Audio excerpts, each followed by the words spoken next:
दोस्तों स्वागत है आप सभी का हमारे YouTube चैनल में। आज हम सॉल्व करेंगे एनटीपीसी का प्रीवियस पेपर पार्ट नंबर 139 और इससे पहले 138 पार्ट्स करवा चुके हैं। अगर आपने नहीं देखा तो प्ले लिस्ट में आपको सारे पार्ट्स सीरियल वाइज लगे हुए मिल जाएंगे, वहां से आप आसानी से देख सकते हो। दोस्तों अब यहाँ पर जो भी हम सॉल्व करेंगे क्वेश्चंस, उसमें अगर कोई करंट अफेयर का क्वेश्चन आएगा तो उसको अपडेट करके 2024 और 25 के हिसाब से बताएंगे।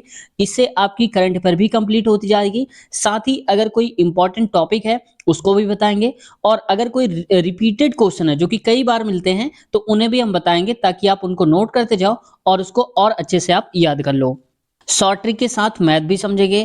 तो दोस्तों शुरुआत करते हैं वीडियो की। अगर चैनल पे अभी तक नए हैं, सब्सक्राइब नहीं किया, तो दोस्तों आप लोगों से रिक्वेस्ट है, कृपया चैनल को सब्सक्राइब कर लीजिए, साथ ही बेल आइकन भी दबा लीजिए, ताकि जब भी हमारी वीडियो आए आपके पास नोटिफिकेशन पहुंच जाए और आप सबसे पहले वीडियो को देख पाएं। क्वेश्चन है दोस्तों, उस वेन आरेख का चयन करें जो दिए गए वर्गों के बीच के संबंध को सर्वोत्तम ढंग से यानी कि सबसे अच्छे तरीके से निरूपित करता है। देखो, आकाशगंगा, बृहस्पति और पृथ्वी। तो अगर ध्यान से देखोगे तो एक आकाशगंगा अगर ऐसे होगा तो आकाशगंगा के अंदर ही आते हैं, चाहे वो बृहस्पति हो या फिर पृथ्वी हो, दोनों उसी के अंदर आते हैं आकाशगंगा के। तो कुछ इस प्रकार का इसका फिगर बनेगा, जो कि ऑप्शन नंबर देख रखा है तीसरे में, जो कि करेक्ट आंसर हमारा हो जाएगा। उबंटू, मिंट और फेडोरा, इनमें से किसके संस्करण हैं यानी कि वर्जन्स किसके हैं? तो ये हैं दोस्तों लिनक्स के। ये इसी की लिनक्स के उबंटू, मिंट और फेडोरा हैं। ये देखो क्वेश्चन मैंने बताया था आपको कि जो पूछे जाएंगे क्वेश्चंस कम से कम आपको 2 से 3 क्वेश्चन देखने को मिलेंगे। हालांकि 3 तो बहुत ही कम मिलते हैं, लेकिन दो ज्यादा से ज्यादा क्वेश्चन मिलते हैं कंप्यूटर से। कब? एनटीपीसी की बात कर रहा हूं जिसको आप सॉल्व कर रहे हो। तो इसमें से एक क्वेश्चन तो ऐसे डायरेक्ट पूछ लिया जाएगा, दूसरा वाला जो आता है दो में से एक डायरेक्ट वाला, और जो अगला है वो होता है शॉर्ट फॉर्म पूछ लिया जाता है। जैसे मान लो मैंने पूछा था पीडीएफ का फुल फॉर्म आप लोग बताइए, तो बहुत सारे लोगों ने जवाब भी दिया था। अच्छा, आप लोग सीपीयू का फुल फॉर्म बताओ जरा, आप चेक करते हैं कितने लोगों को आ रहा है। सीपीयू कंप्यूटर में होता है, इसका फुल फॉर्म क्या होता है सीपीयू का? भारतीय संसद द्वारा आरटीआई अधिनियम कब पारित किया गया था और इसे राष्ट्रपति की मंजूरी कब प्राप्त हुई थी? तो ये हुई थी दोस्तों मई 2005 और जून 2005 में, यानी कि मई जून 2005 में। ठीक है, अब देखो दोस्तों, इसमें से आरटीआई है, कई बार फुल फॉर्म पूछा गया है आरटीआई। तो राइट टू इंफॉर्मेशन, किसी भी सरकारी डिपार्टमेंट से आप जानकारी ले सकते हो, ये आपका अधिकार है, आपका राइट है, जिसे लागू किया था 2005 में। केवल इतना ही आप याद रखो, 2005 में लागू किया था। लेकिन देखो कितना टफ बना दिया इसको, 2005 सब में दे दिया है, लेकिन सिर्फ जो दिसंबर है, नवंबर है, अक्टूबर है, यानी कि जो महीनों के नाम है उनमें फर्क डाल दिया है। तो ये भी याद रखना, क्योंकि रेलवे है, कुछ भी कर सकता है। आगे बढ़ते हैं। अगला, एमएसपी का पूर्ण रूप क्या है, यानी कि एमएसपी का फुल फॉर्म क्या है? तो ये दोस्तों मिनिमम सपोर्ट प्राइस, ऑप्शन दूसरा करेक्ट आंसर है। और ये क्वेश्चन रिपीटेड क्वेश्चन है, और ये पूछा गया था 2018 में वैकेंसी आई थी, उसमें ये पूछा गया था एनटीपीसी में। ठीक है, यानी कि 2018 में पूछा गया था और 2019 की वैकेंसी में भी देखो आ गया था। ठीक है, तो ऐसे क्वेश्चंस के चांसेस हो जाते हैं। और वो उस वक्त देखो एमएसपी जो था एक मुद्दा चल रहा था किसानों वाला, इसी वजह से इसको और भी हाईलाइट करके पूछ लिया था। आपको क्या याद रखना है, अगर कोई इस वक्त हाईलाइटेड मुद्दा चल रहा है, उससे संबंधित कोई जानकारी है, तो आप याद रखेंगे। दो संख्याओं का लासापा एक 315 है और उनका मासापा यानी कि जो मासा है वो 21 है, और संख्याओं का अंतर 42 है। संख्याओं का योग ज्ञात करिए। ठीक है भाई, देखो हमें पता है कि पहली संख्या गुणे में दूसरी संख्या बराबर होता है लासा गुणे में मासा। तो हम कह सकते हैं अगर हमें दोनों संख्याओं का गुणनफल बताना है तो लासा और मासा का गुणनफल निकाल लें, वही दोनों संख्याओं का हो जाएगा क्या? गुणनफल। तो अगर दो संख्याएं x हैं तो दोनों का गुणा x इंटू वाई हमारे पास क्या हो जाएगा? 315 गुणे में 21, ये हो गया। अब उनका अंतर यानी कि पहली संख्या x माइनस का y, अंतर कितना है? ये है 42 का। बताना क्या है? संख्याओं का योग। तो संख्याओं का योग का मतलब है x प्लस वाई की वैल्यू बतानी है। तो आप बताओ जरा, हमारे पास इसकी एक वैल्यू होती है कि यहाँ पर x प्लस वाई का होल स्क्वायर बराबर में हम लिख सकते हैं x माइनस वाई का होल स्क्वायर, और यहाँ पर आ जाएगा प्लस का 4x और y आ जाएगा। ठीक है, ये होता है फॉर्मूले में।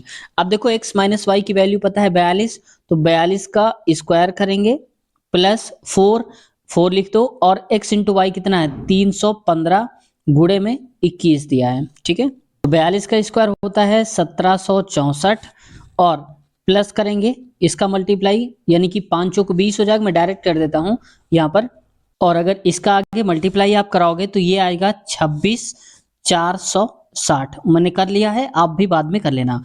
तो अब हमारे पास क्या आ गया, ये टोटल जोड़ दो आप। तो मैं इसको हटा देता हूँ ऊपर वाले को। ये हो जाएगा x प्लस वाई का होल स्क्वायर इक्वल में यहाँ पर लिखेंगे 1764 में दोबारा लिख देता हूँ ताकि आपको क्लियर दिख जाए। 26 है यहाँ पर, 26,460। ठीक है, अब इसको टोटल जोड़ लीजिए। तो जोड़ने के बाद ये आ जाएगा 28,224। ठीक है, अब x प्लस वाई का होल स्क्वायर। अब x प्लस वाई निकालना है तो इसका अंडर रूट करना पड़ेगा। तो अब आपको करना नहीं है अंडर रूट, पहले यहाँ ऑप्शन में देखो। अब लास्ट में 4 है, यानी कि 4 जो आएगा वो किसका होगा। अगर हम 3 का स्क्वायर करेंगे ऑप्शन से देखो तो लास्ट में 9 आएगा, जबकि यहाँ पर 4 है तो ये भी नहीं रहेगा, ये भी नहीं रहेगा। 5 का स्क्वायर करेंगे तो लास्ट में यूनिट डिजिट 5 ही आएगी, तो ये भी गलत। 4 8 का करोगे तो आ जाएगा 64, जो कि 4 लास्ट में। तो बस यहीं से आपको टिक कर देना है, ऑप्शन नंबर तीसरा वाला करेक्ट हो जाएगा। ऐसे आपको टिक करना है। ठीक है, तो आपको स्मार्ट तरीका भी लगाना है। शिक्षा, स्वास्थ्य एवं ग्रामीण आत्मनिर्भरता के क्षेत्र में अपार योगदान के लिए निम्नलिखित में से किस महान हस्ती को 2019 में देश के सर्वोच्च नागरिक पुरस्कार भारत रत्न से सम्मानित किया गया था। बस सिंपल सी बात यह है कि आपको याद रखना है भारत रत्न किसे किसे मिला है। कब की बात है, 2019 में। तो ऑप्शन हो जाएगा नानाजी देशमुख को मिला था। लेकिन अब क्वेश्चन आपसे 2024 का पूछा जाएगा, तो 2024 में जो भारत रत्न मिला है दोस्तों, कुल 5 लोगों को मिला है। मैं उन सब के नाम बता देता हूं, आप इसको याद रखना। पहले यहाँ पर चौधरी चरण सिंह, जो कि पूर्व पीएम भी रह चुके हैं हमारे प्रधानमंत्री। और सेकंड में नरसिम्हा राव को मिला है। और थर्ड पे एमएस स्वामीनाथन को, जो कि कृषि वैज्ञानिक हैं। और चौथे नंबर पे कर्पूरी ठाकुर को, जो पूर्व मुख्यमंत्री रह चुके हैं बिहार के। और अगले 5वें ये हैं लाल कृष्ण आडवाणी। ठीक है, जो कि अभी। अब देखो इसमें से खास बात यह है कि जो 4 लोग हैं, 5 को मिला है, 5 में से 4 लोग क्या हैं, जो जिनको मरणोपरांत मिला, यानी कि वो मर चुके हैं, अब नहीं है। लेकिन एक है लाल कृष्ण आडवाणी, जिन्हों जीवित रूप में मिला है, यानी कि उनको ही मिला है अभी लाल कृष्ण आडवाणी को। बाकी सारे मरणोपरांत ही उनको मिला है। भारत रत्न की शुरुआत दोस्तों हुई थी 1954 में। और इसमें देखो, इसमें कोई पैसा नहीं दिया जाता कि कोई पैसा दिया गया हो 2 4 20 लाख, कुछ नहीं मिलता। इसमें क्या मिलता है, एक सर्टिफिकेट यानी कि प्रमाण पत्र मिलता है। और इसके साथ साथ यहाँ पर एक मेडल मिलता है। ठीक है, मेडल भी आप याद रखना, एक मेडल मिलता है और एक प्रमाण पत्र मिलता है। लेकिन इसके बाद क्या होता है कि बहुत जगह आपको छूट मिलती है, रेलवे में, फ्लाइट में, बस में, हर जगह। तो ये काफी काम आता है जीवन भर के लिए। राष्ट्रों का राष्ट्रमंडल यानी कि कॉमनवेल्थ ऑफ नेशंस, जिसे सामान्यतः राष्ट्रमंडल के रूप में जाना जाता है, एक है, क्या है, तो ये है दोस्तों राजनीतिक संघ है। यानी कि एक पूरा का पूरा क्या है, ऑर्गेनाइजेशन है इनका। ठीक है, राजनीतिक संघ इनका। आगे बढ़ते हैं। नेक्स्ट क्वेश्चन है हमारा, औद्योगिक नीति प्रस्ताव 1956, जिसके आधार पर द्वितीय पंचवर्षीय योजना का सृजन किया गया था, में उद्योगों को कितनी श्रेणी में वर्गीकृत किया गया था। तो ये दोस्तों जो उद्योग लगाए गए थे, उद्योगों की बात हो रही है, कुल 3 टाइप के हुए थे उस वक्त। और ये 3 टाइप के कौन से हैं, तो पहला होता है एक सार्वजनिक क्षेत्र, यानी कि सरकारी कह सकते हो। ठीक है, सार्वजनिक क्षेत्र एक होता है। दूसरा नंबर पे निजी क्षेत्र, जो कि प्राइवेट क्षेत्र के अंतर्गत आता है उद्योग। और तीसरा इन दोनों का मिश्रित रूप होता है, यानी कि सार्वजनिक भी होता है और प्लस निजी क्षेत्र भी होता है। तो इन दोनों का मिश्रण होता है, जो तीसरा वाला होता है। अच्छा, आप लोग बताओ कि उद्योग में होता है एक प्राथमिक, द्वितीयक, तृतीयक। तो प्राथमिक क्षेत्र के अंतर्गत किसका व्याख्यान किया गया है, किसका वर्णन है प्राथमिक क्षेत्र के बारे में। यदि वर्ग की प्रत्येक भुजा में 20% की वृद्धि की जाती है, इसके क्षेत्रफल में होने वाले प्रतिशत परिवर्तन की गणना कीजिए। तो देखो दोस्तों, कभी वर्ग की भुजा दे दे, या ये कह दे इतने परसेंट की बढ़ोतरी हो रही, फिर इतने परसेंट की बढ़ोतरी हो रही है, या फिर कह दे इतने परसेंट बढ़ाया गया, इतना परसेंट घटाया गया। तो आप डायरेक्ट एक काम करना है, आपको क्या करना है, यहाँ पर लिखना है x प्लस का y प्लस का एक्स वाई। ये फार्मूला नोट करना, बहुत काम आएगा आपके। x का मतलब है पहली प्रतिशत में वृद्धि या कमी, कुछ भी हो सकता है। और y का मतलब है दूसरी बार, जैसे एक बार 20% बढ़ा, अगली बार हो सकता है 10% बढ़ा दिया जाए, ऐसे। तो x प्लस वाई और एक्स वाई अपान में 100 कर देना है। तो यहाँ देखो 20% बढ़ रहा है, तो x भी 20 होगा और y भी 20 होगा, क्योंकि दोनों बार भाई वर्ग है, तो इसका तो बराबर ही बात हो रही ना। प्लस एक्स वाई यानी कि 20 गुणे में 20 बटे में आ जाएगा यहाँ पर 100। तो डबल जीरो से डबल जीरो कट गया तो 20 20 40 प्लस का 4, दो दूनी 4 हुआ ना, तो 40 4 कितना हो गया 44%। तो कितना फर्क पड़ेगा, परिवर्तन होगा 44%। ऑप्शन नंबर दूसरा करेक्ट आंसर हो जाएगा। समस्थानिक शब्द का क्या अभिप्राय है? तो देखो दोस्तों, समस्थानिक का मतलब होता है कि जिसके परमाणु क्रमांक सेम हो, यानी कि एक ही जैसे हो, लेकिन द्रव्यमान जो है, द्रव्यमान संख्या वो अलग हो, तो ये होते हैं समस्थानिक। ठीक है, द्रव्यमान अलग लेकिन संख्या परमाणु जो है वो समान हो। एक होता है समस्थानिक के साथ साथ समभारिक। तो समभारिक में क्या होता है कि जिसमें परमाणु द्रव्यमान सेम हो लेकिन परमाणु जो क्रमांक हैं ये अलग अलग होते हैं। तो समभारिक, भारिक को आप भार से याद रखना, और भार क्या है द्रव्यमान, तो बस ऐसे याद रखना, सम बराबर होगा भार द्रव्यमान, यानी कि द्रव्यमान बराबर होगा। ठीक है, तो क्या होगा समभारिक, लेकिन परमाणु क्रमांक उसमें अलग अलग हो, यानी कि इसका जस्ट अपोजिट होता है समस्थानिक का। 5 सदस्यों ए बी सी डी और तथा ई की लंबाइयां भिन्न भिन्न हैं, यानी कि अलग अलग लंबाई है इन सभी की।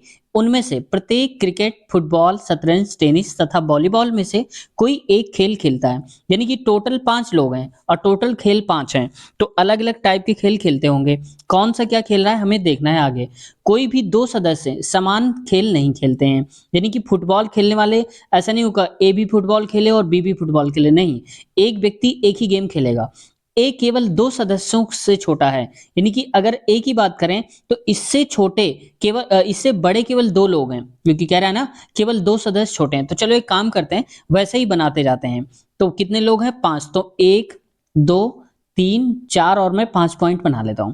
अब कह रहा है जो ए है केवल 2 सदस्यों से छोटा है, तो इधर वालों को मैं बड़ा रखता हूं और इधर वालों को मैं छोटा रखता हूं, तो सबसे बड़ा को हम ये मानेंगे। अब कह रहा है कि केवल 2 सदस्य से छोटा है, यानी कि ए केवल 2 सदस्यों से छोटा है, तो मैं कहता हूं अगर ए यहां पर होगा तो 1 2 इन दोनों से ही छोटा कौन होगा, ए होगा। और कह रहा है इसमें से कोई भी सदस्य समान, ठीक है, और वो फुटबॉल खेलता है, यानी कि जो ए है वो क्या खेलता है, फुटबॉल को मैं एफ लिख देता हूं। उनमें से सबसे लंबा सदस्य शतरंज खेलता है। अब हमें नहीं पता कि कौन है, लेकिन यहां पर जो आएगा वो सबसे लंबा होगा और क्या खेलेगा, शतरंज खेलेगा।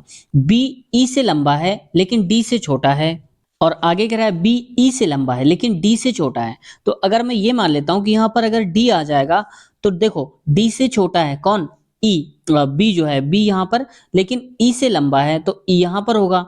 ई से लंबा ही तो हो गया बी, लेकिन डी इसके भी आगे, यानी कि डी से छोटा पड़ गया वो। ई टेनिस खेलता है, तो ई जो है वो क्या खेलता है, टेनिस खेलता है, और वह सबसे छोटा नहीं है। तो देखो सबसे छोटा नहीं, अभी एक जगह और है ना यहाँ पर सबसे छोटे के। आगे कह रहा है उनमें से शतरंज कौन खेलता है, तो बस हमें पता चल गया शतरंज कौन खेलता होगा, तो ये डी खेलता है। तो ऑप्शन नंबर दूसरा करेक्ट आंसर हो जाएगा हमारा। दो संख्याओं का अनुपात 7:5 है, उनका मासापा यानी कि एचसीएफ 3 है, तो उनका लासापा एलसीएम ज्ञात करिए। तो देखो दो संख्याओं का अनुपात यानी कि एक संख्या 7 और दूसरी वाली हो गई हमारी 5। ठीक है, अब देखो मासा, मासा का मतलब ये होता है दोस्तों कि वो सबसे बड़ा जो होगा, हाईएस्ट कॉमन फैक्टर वो होगा। तो 7 में से अगर हम 3 का गुणा करा दें, यहां पर भी 3 का गुणा करा दें, क्योंकि एचसीएफ 3 है, 3 का मतलब है 7 में भी कॉमन रहा होगा, 5 में भी कॉमन रहा होगा, क्योंकि अभी तो देखो 7 के अंदर 3 नहीं मिलेगा, लेकिन 3 से गुणा कराएंगे क्योंकि 3 के अंदर रहा होगा, 3 इसके अंदर। तो 7 त्रिक 21 पहली संख्या और 5 3 15 दूसरी संख्या। कह रहा है क्या, लासा ज्ञात करना है उनका। तो 21 और 15 का आप एलसीएम निकाल लीजिए, तो ये कितना हो जाएगा। अब आपको निकालना नहीं है, ऑप्शन में देखना है। मान लो मैं 42 लेता हूं, तो 21 दूनी 42, ये तो 21 से कट गया, लेकिन आप क्या काट पाओगे, 42/15 नहीं कटेगा ना, तो इसका मतलब ये हमारा नहीं है, तो ये हमारा, ये तो गलत हो गया। अब अगर हम 3 से बात करें, क्योंकि हमें हाईएस्ट चाहिए होता है, सबसे बड़ा वाला नंबर। ठीक है, अब देखो यहाँ पर 3 छोटा है, 35 को ले लो, तो क्या 15 काट पाएगा 35, यानी कि 15 से नहीं कटेगा। 105 को देखो, 105 21 पंचे 105 5 बार में गया, और 105/15, तो 15 सत्ते 105 7 बार में कटा, यानी कि सबसे बड़ा नंबर हमें 105 ही मिला, जो कि ऑप्शन नंबर पहला करेक्ट हो जाएगा हमारा। उस वेन आरेख का चयन करें जो दिए गए वर्गों के बीच के संबंध को सर्वोत्तम ढंग से निरूपित करता है। वास्तविक संख्याएं, परिमेय संख्याएं, पूर्णांक, पूर्ण संख्याएं और प्राकृतिक संख्याएं। तो देखो दोस्तों, पहली बात तो यहाँ पर प्राकृतिक संख्या यानी कि नेचुरल नंबर की बात की है, उससे भी पहले करा है होल नंबर की बात। तो होल नंबर के अंदर ही तो प्राकृतिक संख्याएं आती हैं और उसी में इंटीजर्स जो आते हैं, इंटीजर्स यानी कि पूर्णांक होते हैं, और उसी में परिमेय संख्याएं भी होती हैं, जितनी भी प्राकृतिक संख्याएं होती हैं, और वास्तविक संख्याएं भी उसी के अंदर ही आती हैं, यानी कि एक दूसरे के अंदर ही हो जाएंगे सब। तो यही सर्कल बनेगा जिसमें ये सारा जलेबी जैसा बनेगा, यानी कि ऑप्शन नंबर पहला वाला करेक्ट आंसर हमारा हो जाएगा। भारतीय रक्षा मंत्रालय द्वारा राफेल विमान इनमें से किस देश से खरीदा गया है? तो देखो 2019 में हाईलाइटेड मुद्दा था, राफेल विमान लाए गए थे बहुत सारे। तो यहाँ पर कौन से देश से है पूछ लिया है, तो ये है फ्रांस से। ऑप्शन दूसरा करेक्ट आंसर है। तो देखा कि हाईलाइटेड मुद्दा को ज्यादा जोर दिया जाता है पेपर में, खास करके रेलवे में। अब दोस्तों मैं आपसे पूछना चाहता हूँ कि चीते लाए गए थे अभी हाल ही में, कुछ दिनों पहले या कुछ महीनों पहले कह सकते हो, ठीक है, या एक साल हो गया होगा लगभग। तो आप बताओ कि चीते कौन से देश से लाए गए थे इंडिया में। देखते हैं कितने लोग अपडेटेड हैं। दिए गए विकल्पों में से तीन किसी तरह से संगत हैं और परिणामतः एक समूह बनाते हैं। चारों में से कौन सा विकल्प उस समूह से संबंधित नहीं है, यानी कि इनमें से अलग है। तो देखो यहाँ पर क्या हो जाएगा, प्रमुख यामोत्तर, क्योंकि भूमध्य रेखा, मकर रेखा और कर्क रेखा ये रेखाएं हैं, और यहाँ पर प्रमुख यामोत्तर दिया है, ये खास कुछ नहीं दिया इसमें से, जैसे भूमध्य, मकर और कर्क है, तो इसलिए यही अलग हो जाएगा। यदि 1313 को 1/3, 3/5 और 3/4 के समानुपात में तीन भागों में विभाजित किया जाता है, तो दूसरा भाग इनमें से किसके बराबर होगा? तो पहले तो ये जो अनुपात लिखे हैं 1:3 है, और 3:5, और यहाँ पर 3:4, इनको थोड़ा सा ठीक कर लो। यानी कि हम नीचे वाले देखो 3, 5 और 4, इनका एलसीएम क्या आएगा? तो 3×5 = 15 और चौको 60, यानी कि 60 से मल्टीप्लाई आप करा दो सब में, इसमें भी और यहाँ भी 60 से मल्टीप्लाई और यहाँ भी 60 से मल्टीप्लाई। तो 3 एकम 3, 3 दूनी, यानी कि पहला अनुपात हो जाएगा 20, अगला वाला हो जाएगा, देखो इसको काटेंगे तो ये हो जाएगा 12×5 = 60, तो 12×3 = 36, तो यहाँ पर हो जाएगा 36। अगला है यहाँ पर देखो 15×4 = 60, 15×3 = 45, तो ये हो जाएगा 45, ठीक है, ऐसा बनेगा अनुपात। अब देखो कह रहा है 1313 रुपए हैं, हमारे हिसाब से कितने रुपए हैं, इन सबको जोड़ लो आप। तो 30, 20, 50 हो गया, और 50, 40, 90, और 90 के बाद एक हो जाएगा 6, 5, 11, यानी कि 90, 11, 101, तो हो जाएगा 101। हमारे हिसाब से क्वेश्चन के हिसाब से 1313 हो जाएगा, ठीक है, ये जाएगा 13 बार में। अगर हम 13 का मल्टीप्लाई करा देंगे यहाँ पर तो ये सही हो जाएगा। इसका मतलब 101 की वैल्यू 1313, तो एक की वैल्यू आ जाएगी केवल 13। समझ गए आप? अब यहाँ से आपको स्मार्ट तरीका क्या लगाना है, देखो यहाँ पर दूसरा भाग पूछा है, दूसरा भाग यानी कि दूसरा अनुपात। तो आप बताओ एक की वैल्यू 13 है, तो 13, एक की वैल्यू 36 की वैल्यू 36 से गुणा, तो आपको गुणा पूरा नहीं कराना है। देखो यूनिट डिजिट देखो, गुणे 36 कराएंगे, 13 गुणे 36, तो 6 3 18, लास्ट में क्या आएगा 8 आएगा। ऑप्शन में देखो लास्ट में आप 8 कहाँ दिया है, केवल दूसरे में दिया है, बस यहीं से टिक करके आपको आगे बढ़ जाना है। ये होता है स्मार्ट तरीका। अब आपके मन में आ रहा होगा कि हो सकता है कि अगर 8 किसी और में दिया हो तो क्या करेंगे, तो फिर आपको सॉल्व करना पड़ेगा, लेकिन रेयर केस होती है वो, ज्यादातर ऐसे ही एग्जामिनर दिमाग लगा के बनाता है कि अगर आप स्मार्ट तरीके से करेंगे तो आप बहुत ही कम समय में कर पाओगे। भारत में स्थित यूनेस्को के विश्व धरोहर स्थलों में और उनके समावेशन के वर्ष के गलत युग्म की पहचान करिए। अब देखो ऐसे क्वेश्चन थोड़ा सा टफ इसलिए हो जाते हैं क्योंकि अगर इसमें से आपको कम से कम 3 आने चाहिए। 3 आने का मतलब अगर आप श्योर हो जाओ कि नहीं ये 3 तो सही है, पता है, तो चौथा ही गलत होगा। तो ऐसे कम से कम 3 पता होना चाहिए। जैसे देखो आगरा का किला उत्तर प्रदेश में है और 1983 में शामिल हुआ था यूनेस्को में, तो ये बात तो सही है, ठीक है। ज्यादातर लोग क्या करते हैं, ये सिर्फ याद कर लेते हैं कि आगरा किला है कहां पर, तो आगरा किला जाहिर सी बात है आगरा में होगा, ठीक है। लाल किला दिल्ली में 2007 में शामिल हुआ था, ये बात सही है। फतेहपुर सीकरी उत्तर प्रदेश में ही है और ये 1986 में शामिल हुआ था यूनेस्को में। लेकिन यहाँ पर यूनेस्को विश्व धरोहर की बात हो रही है। सांची स्तूप दोस्तों मध्य प्रदेश में है, यहाँ तक ठीक है, और कह रहा है 1988 में शामिल हुआ था। तो 1988 में नहीं शामिल हुआ था, एक साल और आगे बढ़ा दो, यानी कि 1989 में शामिल हुआ था। देखो कितना बारीकी से पूछ लिया है क्वेश्चन को, हालांकि कितना टफ बनाने की कोशिश कर दी है। तो ऑप्शन नंबर इसका तीसरा करेक्ट आंसर हो जाएगा। आप लोग बताना जरा कि आगरा का किला कितने लोगों ने अभी तक घूमा है, क्योंकि हाल ही में गया था अभी वहां घूमने के लिए आगरा किला, तो बहुत सारी फोटोज भी वहां से लेकर के आए हैं, तो कभी दिखा दूंगा आपको, ठीक है। तो आप लोग बताना कितने लोग आगरा किला गए हैं अब तक। कितना लोग जाने चाहते हैं। निम्नलिखित में से कौन भूप्रेक्षण उपग्रह है? तो भूप्रेक्षण है दोस्तों, ये है सरल। तो ऑप्शन दूसरा करेक्ट आंसर हमारा हो जाएगा। वहीं पर देखो दोस्तों, आईएनएस वने दिया है और ये भी एक प्रकार का संचार उपग्रह है और जो कि लॉन्च किया गया था 1982 में। हो सकता है कई बार घूम फिर करके आ जाता है, तो मैंने बता दिया आपको। वहीं पर देखो यूथ सैट की बात करते हैं। यूथ सैट दोस्तों देखो, इसका यूथ सैट ये बनाया गया था रूस प्लस भारत। प्लस इसलिए दोस्तों क्योंकि रूस और भारत दोनों ने मिल करके बनाया था, दोनों के सहयोग से बना था और ये लॉन्च किया गया था 20 अप्रैल। अगर आपको नहीं भी याद है 20 अप्रैल, तो ये केवल याद रखना कि लॉन्च किया गया था 2011 में। कौन? यूथ सैट लॉन्च किया गया था और कहां से? भारत से ही। और जाहिर सी बात है भारत में कहां किया गया होगा? श्रीहरिकोटा में। आप लोग बताना जरा कि इसरो जो है, इसरो के प्रमुख कौन है वर्तमान समय में जब आप वीडियो को देख रहे हैं इंडिया में? यानी कि इंडियन स्पेस रिसर्च ऑर्गेनाइजेशन, इसके अध्यक्ष कौन है? वहीं पर देखो दोस्तों, एप्पल की बात कर लेते हैं। एप्पल क्यों रह जाएगा? तो ये देखो इसरो का पहला स्वदेशी संचार उपग्रह था, इसलिए इंपॉर्टेंट हो जाता है। लेकिन कैसा? प्रायोगिक। प्रायोगिक तौर पर ये पहला संचार उपग्रह था इसरो का। ठीक है, तो इसलिए ये क्वेश्चन मेरे हिसाब से तो इन चारों ऑप्शन में से सबसे इंपॉर्टेंट जो है वो ये है एप्पल वाला, क्योंकि इसमें पहला वर्ड आ गया। तो आप देखेंगे कि रेलवे के लिए वो सारे इंपॉर्टेंट हो जाते हैं जिसमें पहला, सर्वप्रथम, सबसे पहले वर्ड आ जाता है, वो ज्यादा इंपॉर्टेंट हो जाते हैं। 8 से बड़े और 59 से छोटे पूर्णांकों के बीच आने वाली अभाज्य संख्याओं का योग ज्ञात करिए। तो ये बताना है दोस्तों, इनका योग ज्ञात करना है। तो पहले तो देखो 8 से बड़े होने चाहिए और होने चाहिए क्या? अभाज्य। तो हम 8 से बड़े कौन से नंबर ले सकते हैं? अभाज्य का मतलब जो सिर्फ अपनी या फिर एक अपनी संख्या, जैसे मान लो कोई अभाज्य है, जैसे मान लो कि 5 है, तो 5 केवल 5 से कटेगा और खुद से कटेगा। तो हमें वे नंबर बताना है जो खुद से कटे या फिर 1 से कटे, वो होते हैं अभाज्य। ठीक है, तो 8 से बड़े तो 9 तो कट जाता है, 10 भी, 11, तो मैं इनको सारे लिख देता हूं। ठीक है, तो मैंने सारे के सारे लिख दिए यहाँ पर। और आगे देखो, इसमें इन सब का हमें योग करना है। ये तो पूछा है संख्याओं का योग। तो अब आप ऑप्शन से देखो, ऑप्शन के लास्ट डिजिट में सिर्फ यूनिक यूनिक कह सकते हो कि यहाँ पर अंक है 5, 1, 9, 4। तो हमें यूनिक डिजिट से ही पता कर लेना है। तो जैसे देखो, जोड़ेंगे 3, 7, 10, 0 हो गया, हटा दो उसको। 3, 0, 1, 3 हुआ, 3, 1, 4, 7, 4, 11। हमें 11 नहीं लेना, 11 में सिर्फ एक पकड़ना है, 1, 1, 1, 2, 9, 2, 11।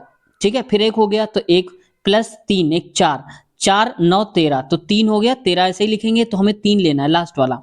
फिर देखो यहाँ पर आगे 13, 3, 3 और 7, 10, फिर 0 हो गया, तो 0 प्लस 3, 3 हो गया, 3 प्लस 1, 4 हो गया। यानी कि लास्ट में यूनिट डिजिट क्या आएगा दोस्तों? 4 आएगा। अब आगे कुछ भी संख्या आ जाए लेकिन लास्ट में 4 होगा। तो अब देखो ऑप्शन में लास्ट में 4 किस में है? इसी में है, ऑप्शन नंबर चौथे में।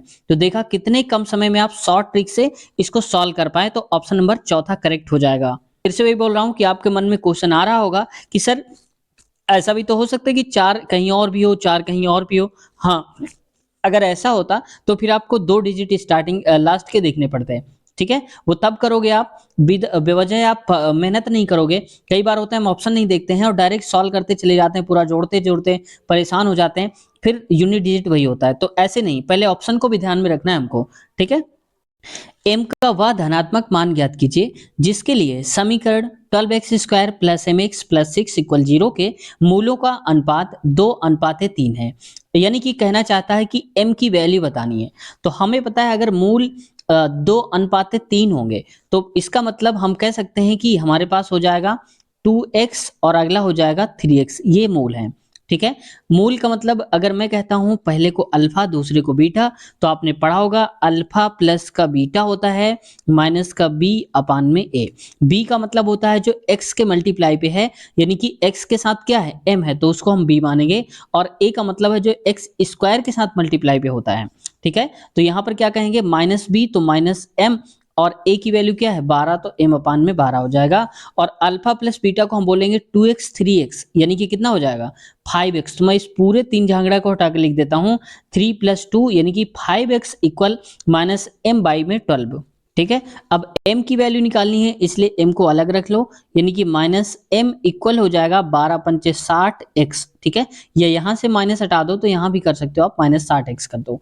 आगे देखो दूसरा क्या होता है? अल्फा इंटू बीटा, यानी कि 2, 3। तो 2x 3x का क्या हो जाएगा, 3 दूनी 6 और x स्क्वायर हो जाएगा, क्योंकि x और x करेंगे। बराबर में होता है c अपान है, c का मतलब होता है जो कांस्टेंट हो। यहाँ पर क्या है 6, a की वैल्यू क्या है, a की वैल्यू यानी कि हमने बताया अभी कि x स्क्वायर के गुणांक में यानी कि 12 है ना x स्क्वायर के साथ, वो होता है हमारा a, तो यहाँ पर लिखेंगे 12। तो 6 कम 6, 6 दूनी 12 यानी कि 1/2 आ जाएगा। x स्क्वायर की वैल्यू बतानी है तो 6 दूनी 12 यानी कि हम कह सकते हैं x स्क्वायर बराबर 1 अपान में 12 हो जाएगा। तो x स्क्वायर 1 अपान 12, तो हमें केवल x की वैल्यू बतानी है, तो 1 बाई हम अंडर रूट 1/12 करेंगे। ये दोस्तों आ जाएगा, यहाँ पर मैं लिख देता हूँ x की वैल्यू आ जाएगी 4 3 12 यानी कि 1 अपान में 2√3 हो जाएगा। आप फैक्टर कर लेना, इसका पता चल जाएगा आपको। तो x की वैल्यू 1 अपान 2/3 हो गई, तो बस इसमें रख दो, आपका आंसर आ जाएगा। तो मैं यहाँ पर कर देता हूँ छोटा सा, क्योंकि जगह मेरे पास थोड़ा छोटा सा ही है। तो देखो m की वैल्यू बतानी थी, तो m तो वही रहेगा बराबर में माइनस का 60 इंटू में x की वैल्यू क्या है, ये है 1 अपान में 2√3, ये थी वैल्यू। अब देखो यहाँ पर 2 से काट दो, ये हो जाएगा 30 यानी कि -30 बटे में अंडर रूट का 3। तो इसको भी आप क्या लिख सकते हो, तो मैं इसको यहाँ लिख देता हूँ। तो m की वैल्यू आ जाएगी, इसको ऐसे कर लो, m की वैल्यू आ जाएगी, माइनस लगा है 3 गुणे में 10 लिख सकते हो आप, माइनस अपान में √3। तो आप बताओ 3 को हम क्या लिख सकते हैं, किसी भी जो नंबर है उसको हम रूट में लिखते हैं तो 2 बार लिखते हैं। जैसे 3 को लिखना है तो अंडर रूट 3 गुणे में अंडर रूट 3 लिख सकते हैं। तो इसको हम लिख सकते हैं m की वैल्यू अंडर रूट 3 गुणे में अंडर रूट 3 बटे में गुणे में 10 और नीचे आएगा अंडर रूट 3। तो अंडर रूट से अंडर रूट कट जाएगा अंडर रूट 3 से, तो क्या बचेगा, यहाँ पर बचेगा हमारे पास अंडर रूट 3, लेकिन यहाँ पहले क्या आ जाएगा, ये आ जाएगा 10। ठीक है, देखो ना 10 अंडर रूट 3 बचेगा, ये तो कट ही जाएगा, तो 10√3 आ जाएगा। ऑप्शन नंबर दूसरा में देख रखा है 10√3 करेक्ट आंसर। 6 लड़के B1 B2 B3 और B4 5 B6 एक वृत्ताकार मेज के इर्द गिर्द यानी कि चारों ओर मुंह करके केंद्र की तरफ बैठे हुए हैं। यानी कि अगर ये एक मेज है चारों तरफ और ये ऐसे इधर की तरफ मुंह किए हुए अंदर की तरफ बैठे हैं, कितने लोग हैं, कुल 6 हैं। ठीक है, तो जैसा बोला जा रहा है मैं वैसा बनाते भी जाता हूं। तो यहाँ पर मैं एक गोला बना देता हूं आसानी से, और 6 लोग हैं तो बराबर दूरी पे लिख देता हूं 1 2 3 4 5 और ये 6 हो गया। ठीक है, थोड़ा सा और सही करता हूँ। ठीक है, अब देखो यहाँ पर B1 B2 लिखा है, तो मैं बार बार ना लिखकर मैं 1 2 लिख देता हूँ। अगर मैं 1 लिखता हूँ समझ जाना कि ये B1 है, 3 लिखूंगा तो समझ जाना B3 की बात हो रही है। ठीक है, अब ऐसे केस में आपको ऐसा जगह देखना जहां पर कोई रैंक दिया हो, तीसरे नंबर पे 5वें नंबर पे ऐसा करके। ठीक है, अब कह रहा है कि B1 B4 के दाईं ओर दूसरे स्थान पर है। तो अगर मैं कहता हूं B4 ये है हमारा, तो उसके दाईं ओर, ठीक है, दाईं ओर दूसरे स्थान पे, तो पहला स्थान दूसरा स्थान कौन है, ये B1 है, यानी कि आ जाएगा यहाँ पर 1। ठीक है, आगे कह रहा है कि B4 B6 का पड़ोसी है। तो B4 जो है B6 का पड़ोसी है, इसका मतलब 6 या तो यहाँ पर आएगा या तो यहाँ पर आएगा, अभी हम कंफर्म नहीं कह सकते। ठीक है, आगे बढ़ो, B3 B6 के बाईं ओर तीसरे स्थान पर बैठा है। तो अगर देखो मैं 6 करता हूं तो बाईं ओर तीसरे स्थान पे बोल रहा है। ठीक है, जो कि तीसरे स्थान पर आप देख पाओगे कि 1 2 3, तीसरे में तो ऑलरेडी 1 बैठा है, इसका मतलब हम 6 यहाँ पर नहीं रख पाएंगे। तो 6 कहां पर रहेगा, ये रहेगा यहाँ पर। अब कह रहा है B3 जो है 6 के बाईं ओर तीसरे स्थान पर है, तो पहला दूसरा तीसरा ये कौन है, B3 का स्थान है, बाईं ओर ऐसे की तरफ हम चले हैं। अब यहाँ पर कह रहा है कि B2 B1 का पड़ोसी नहीं है, यानी कि 1 ये है तो इसका पड़ोसी नहीं है। पड़ोसी का मतलब क्या है कि यहाँ पर नहीं बैठेगा। तो आप बताओ एक ही जगह तो खाली है, तो यहाँ पर कह सकते हैं B2 का पड़ोसी नहीं है, तो यानी कि 2 यहाँ पर आ जाएगा। बचा हमारे पास क्या, 1 2 3 4 और बचा होगा 5, तो 5 यहाँ पर आ जाएगा। ठीक है, अब देखो कह रहा है B2 के सापेक्ष B5 की स्थिति क्या है। तो B2 के सापेक्ष यानी कि B2 हमारा क्या है, ये है, B5 की स्थिति क्या है, यानी कि ये बताना है हमको। के सापेक्ष जहां पर मिल जाए तो आप समझ जाओ हम उसी पर बैठे हैं, यानी कि 2 पर अगर आप बैठे हैं तो आप बताओ ये 5 आपके किधर पड़ेगा। तो आप कहेंगे बाईं तरफ, भाई देखो आपका दायां इधर होगा और बायां इधर होगा, तो बाईं तरफ पहला दूसरा, तो बाईं ओर कौन से नंबर पे, दूसरे नंबर पे पड़ेगा, पहला दूसरा, तो बाईं ओर दूसरा हो जाएगा। ऑप्शन नंबर हो जाएगा हमारा करेक्ट आंसर। पहला वाला। दोस्तों आज हमने कवर कर लिए हैं पूरे 75 क्वेश्चंस और इसके आगे जो बचे हुए क्वेश्चंस है वो हम कवर करेंगे नेक्स्ट पार्ट में। और अगले पार्ट की लिंक आपको इसी वीडियो के नीचे डिस्क्रिप्शन में मिल जाएगी, वहां पर आप चेक कर सकते हो। साथ ही अगर आप पिछले पार्ट सारे क्रम से देखना चाहते हो तो प्लेलिस्ट हमने बना दिया है एनटीपीसी पिछला पेपर के नाम से। वहां पर हमने 1 से लेकर के लास्ट तक जितने भी हैं वो हम क्रम से लगाते हैं, यानी कि आप एक पार्ट पढ़ेंगे, फिर दूसरा पढ़ेंगे, तीसरा पढ़ेंगे, और आपको और सुविधा हो इसलिए हमने क्या किया है कि हर एक पार्ट की अगली पार्ट की लिंक, जैसे मान लो कि आप पार्ट नंबर अगर आप 100 देख रहे हैं, 101 नंबर पार्ट चाहिए, तो इसी वीडियो के नीचे डिस्क्रिप्शन में देख लिया करो। जिस वीडियो को आप देख रहे हो हर वीडियो के नीचे उसके अगले पार्ट की लिंक मिल जाएगी आपको। साथ ही अगर आप ग्रुप डी की तैयारी करना चाहते हो, आप तो देख रहे हो कि काफी अच्छा मौका उनको भी मिल गया है जिनके पास आईटीआई नहीं है, ठीक है। तो अगर आप तैयारी करना चाहते हैं तो बहुत सारे प्रीवियस ईयर ग्रुप डी के भी करवा दिए हैं, उसकी भी अलग से प्लेलिस्ट हमने बना दिया है, रेलवे ग्रुप डी पिछला पेपर। वहां से आप क्लिक करके देख सकते हो, सारे पार्ट वाइज आपको मिल जाएंगे। अभी और भी हम पार्ट्स करवाना बाकी है, क्योंकि जितने भी प्रीवियस ईयर हुए थे उन सबको हम कवर करेंगे, क्योंकि लगातार क्वेश्चन रिपीट होते हुए दिख रहे हैं। 2 बार तो यही हो चुका है और 2016 के भी 2018 में आए थे। प्रीवियस ईयर से हमें एक्चुअल आइडिया भी लग पाता है। तो दोस्तों आज की वीडियो यहीं तक रखते हैं। किसी भी टाइप का किसी का कोई कमेंट है तो आप लोग कह सकते हो, किसी भी प्रकार का डाउट है तो भी आप कह सकते हो, आपका रिप्लाई देने की हम पूरी कोशिश करेंगे। और दोस्तों अगर चैनल पे अभी तक नए हैं, सब्सक्राइब नहीं किया, तो आपसे रिक्वेस्ट है चैनल को सब्सक्राइब कर लीजिए, साथ ही बेल आइकन दबा लीजिए, ताकि जब भी हमारी वीडियो आए आपके पास नोटिफिकेशन पहुंच जाए और आप रेलवे की बेहतर तैयारी करके एक सीट अपनी पक्की कर पाओ इस वैकेंसी में। तो उम्मीद है दोस्तों आप अपनी तैयारी को अच्छी चला रहे होंगे। और अगले पार्ट की लिंक नीचे इसी वीडियो के नीचे, जिस वीडियो को आप देख रहे हो डिस्क्रिप्शन में लिंक है अगला पार्ट के नाम से, क्लिक करके आप अगले पार्ट पे फिर से मिलते हैं। अगर अभी अगला पार्ट नहीं मिल पा रही तो इसका मतलब रिकॉर्ड नहीं हुआ होगा, रिकॉर्ड होते ही हम लिंक आपको यहाँ पर लगा देंगे। दोस्तों मिलते हैं अगले पार्ट में, अपना ख्याल रखिए, टेक केयर, बाय बाय।